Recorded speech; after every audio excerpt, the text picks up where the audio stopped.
What's up again, guys? Brian here at 3TR, and I have another requested tops list video to share with you guys today. And since you guys are really starting to enjoy this little series of top 5 list videos, I decided to keep them going. This time we'll be going over my personal top 5 worst video game based movies. Starting off with number 5, real simple, is Doom. Now, don't get me wrong. In my opinion, Doom was really one of the most definitive first-person shooter games that ever came out in the 90s. And I think its reputation, in my opinion, still holds up to today.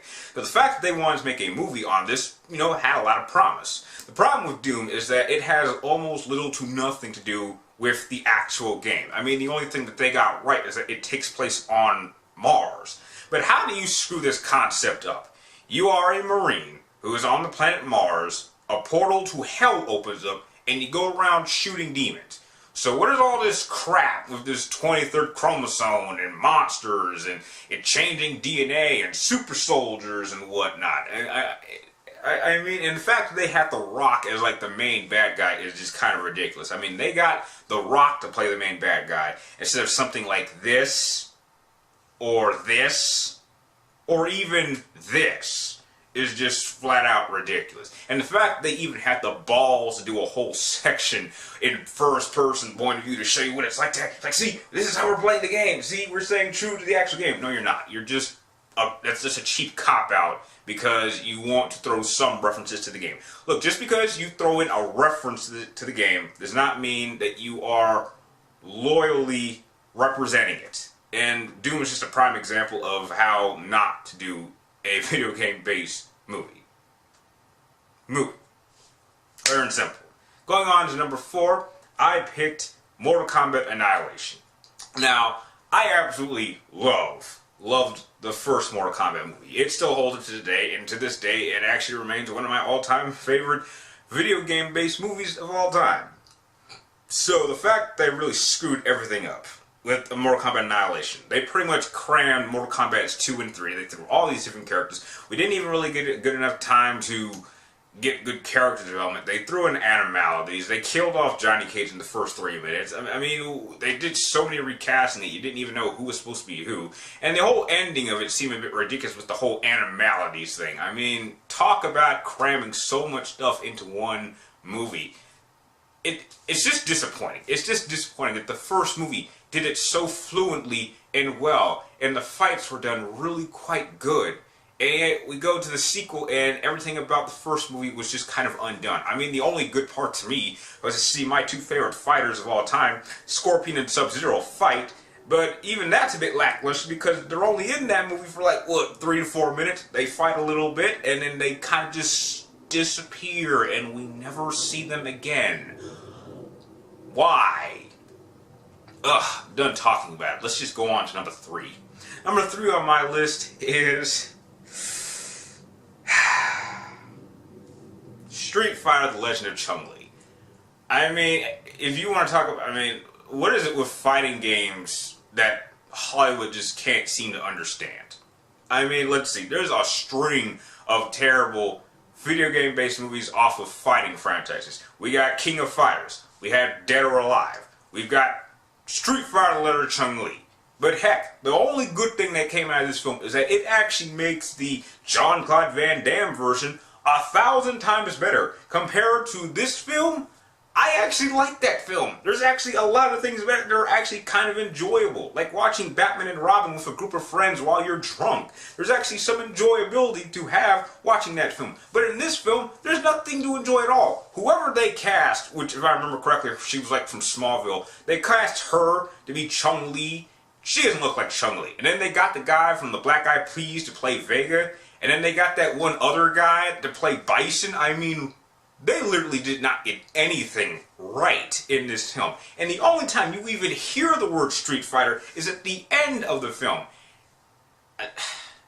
I mean, you literally could change the entire name of this movie to anything else. Like Chinese Fighting Girl, or I don't know, like Death Vengeance or some crap. You could change the name and you wouldn't even know this was supposed to be a Street Fighter film. That is literally how bad it is when you don't have literally jack shit in your movie that actually has anything to do with your actual franchise that you're trying to base your movie off of. That is ridiculous. Now, going on into number 2, it's not exactly one film, more like 4. Because the more I think about it, I really can't decide which one is worse, despite the fact that these movies are constantly getting worse and worse with every film.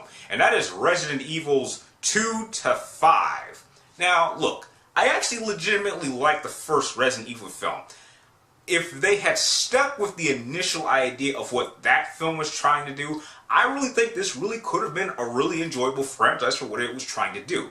The problem is that they're trying to take this character Alice, which has nothing to do with the Resident Evil franchise, and they're trying to shoehorn her into the Resident Evil lore, but they want to beat you over the head by telling you that Alice is better than all of them. I mean, heck, there's even a line in Resident Evil Apocalypse where Jill Valentine, or someone who's supposed to be Jill, says, "I'm good, but I'm not that good." And then they give her psychic powers, and then they make Wesker some whiny little pussy. And then by the end of the last one, I think they make him like a good guy, and now they're going to team up with Wesker.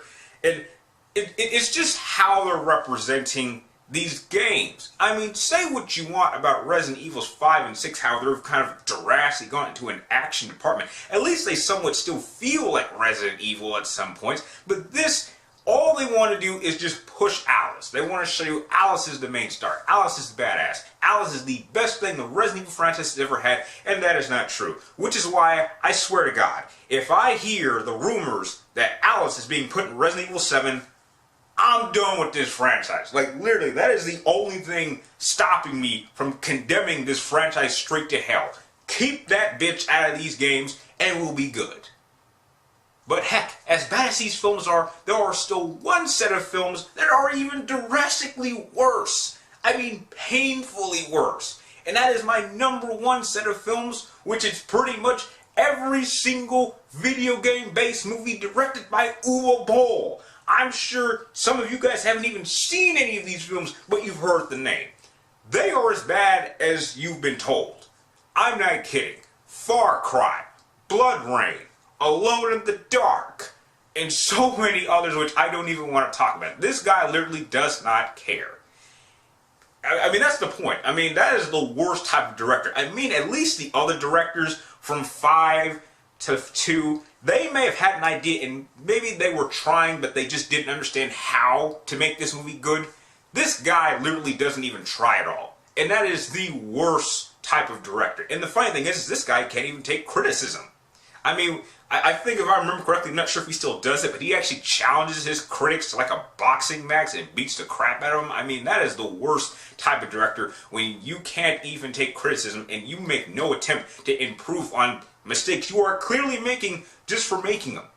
And that is why every single video game-based movie directed by Uwe Boll is the number 1 worst set of video game-based movies. And that ends this particular list. Now I really would like to know, what are some movies that you guys consider the worst video game-based movies? Tell me your list in the comments down below. And if you like this video, feel free to like, comment down below, and please subscribe to check my future topic videos like this one. And if you actually have a video game top 5 topic video that you would like me to do, please tell me in the comments down below, and I'll be sure to get it up as fast as I can. And like always, thank you guys for watching. You're awesome, and I'll see you next time.